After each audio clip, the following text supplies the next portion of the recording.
Terry Trues, chair speaker's guests.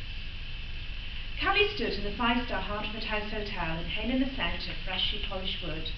The grandeur of the manor felt a very different world compared to the chaotic home life. Here, in this calm oasis, she found a peace really present amidst the noise and clutter of her large, dysfunctional family. Callie dreamed of a day when she could sit down to dine in an elegant restaurant, savouring the fine meals herself instead of serving them to others. One evening, as she attended to a couple in a quiet corner, an uneasy tension prickled the air. The man's hard glaze, clenched jaw, and the woman's nervous fidgeting concerned her. Approaching with their menus, she watched horrified as a man gripped the woman's arm, pulling her close.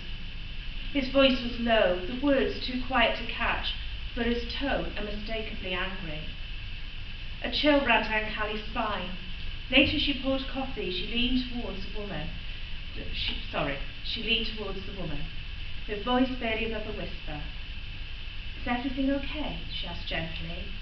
The man's posture stiffened, a flicker of annoyance crossing his face, but the woman quickly replied, Yes, everything's fine." She pressed a £20 note into Callie's hand, her fingers trembling. The next morning, in the rare quiet of her room, Callie sorted through her tips. When she had folded the £20 note, her heart skipped a beat. Scrawled across it in red lip liner were the words, "Give it to the police." Folded within the note was a slip of hotel notepaper with a strange list written in neat black ink. Pretty, elbow, skip, lake, owl, grotto, mushroom. Callie stared at the list, a sense of confusion mingled with an eerie familiarity. Years later, Callie's life had changed. Sitting in a luxurious suite at Hertford House, she sipped champagne while applying her makeup, the TV murmuring in the background. As she prepared for a romantic dinner with her fiancé, a news report caught her attention. She froze. The remains of a woman buried in nearby woodland had been identified as 26-year-old Miranda Lloyd-George, missing for 3 years. Her death was now being treated as murder. The champagne glass slipped from Callie's hand as a woman's photograph filled the screen. It was the same woman as she served that fateful night. The one who handed her the £20 note with a cryptic message. The memory surged back. The man's anger, the woman's fearful gaze, and that strange list. Callie's stomach twisted. Could she have prevented Miranda's murder? She recalled how she deciphered the list.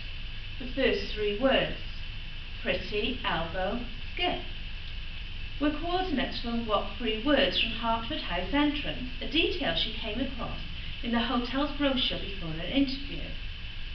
The word lake had sparked curiosity, leading her to explore the grounds.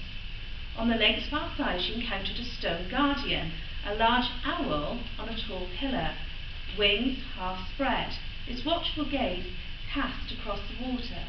Behind it, half hidden by ivy, was the entrance to a tiny grotto. Grotto, the 6th word. Inside the cool darkness of the grotto, she searched for the final clue. The word mushroom drifted into her mind, and her gaze fell upon a cluster of stone fungi carved into a wall.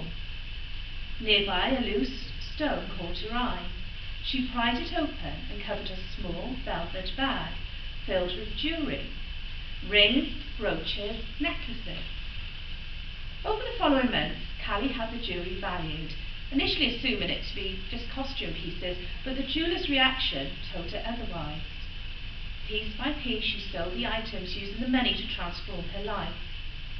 She paid off her debts, travelled a little, and it was on one of those trips that she met James, her fiancé. She claimed the remaining jewellery as an inheritance, weaving a story to mask the truth. But now, as she sat in that luxurious suite, the weight of the past bore down on her. She knew what she had to do. She needed to go to the police, bringing them the note and list, allowing them to unravel Miranda's story. She confessed everything, even if it meant risking the life she built. But then James emerged from the bathroom, his face lighting up as he saw her. She hesitated, seeing the life they created, the love, the stability she once thought impossible. The realization settled over her, cold and heavy, that the choice between living with the guilt or tearing down her future, she knew what she would choose. With a quiet, practiced smile, she took his hand, tucking away the memory of the note and Miranda's name to the farthest corner of her mind. This was a truth only she would carry, a story buried among her deepest secrets. As she turned off the news, she poured herself a fresh glass of champagne, hoping that guilt might go down easier with a taste of something sparkling and expensive.